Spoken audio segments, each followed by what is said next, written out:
Et puis le pont Loubulangi et Luilou, actuellement dans un état de délabrement, seront bientôt réhabilités. C'est le gouverneur intérimaire qui a annoncé cette nouvelle aux 2 députés provinciaux du territoire de Luilou. Préoccupés par cet état de choses, le coût et le service habilité à l'exécution des dits travaux restent encore inconnus.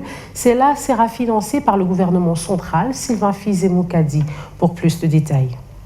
Rien ne sert à douter. Après les cris d'alerte de la population ainsi que certains élus du territoire de Luilou, le pont Loubulangi, constitué de planches et de métaux, ainsi que celui de Luilou, en état de délabrement très avancé, seront bientôt réhabilités sur financement du gouvernement central. Dans plus tard 2 semaines, les travaux de réhabilitation de ces infrastructures seront lancés pour barrer la route aux menaces d'interruption des échanges commerciaux entre les provinces de Lomami, Olomami et Haut-Katanga. C'est le gouverneur intérimaire Edouard Moulumba Mujandambou qui l'a annoncé lundi 15 novembre dernier aux 2 députés provinciaux du territoire de Luilou, préoccupés par non seulement les délabrements de pont Loubulangi et Luilou, mais aussi de la dégradation de la route nationale numéro 1 sur son tronçon Tchanviloussoukou. Ces élus, dont Cyril Ngoïsoulou et Ilung Kad Benjamin, ont devant la presse locale confirmé la détermination du gouvernement central à éradiquer ces fléaux. Selon le député provincial Cyril Ngoï, les chefs de l'exécutif provincial intérimaire a laissé entendre que le pouvoir central a déjà logé le fonds dans la Banque centrale, même si les services qui va exécuter ces travaux ainsi que les coûts n'ont pas été révélés. Le pont Loubulangi et Luilou, construits à métaux et planches, réhabilités respectivement par l'Office des routes et l'entreprise chinoise Grec 7, il n'y a pas une année, se sont affaissés de nouveau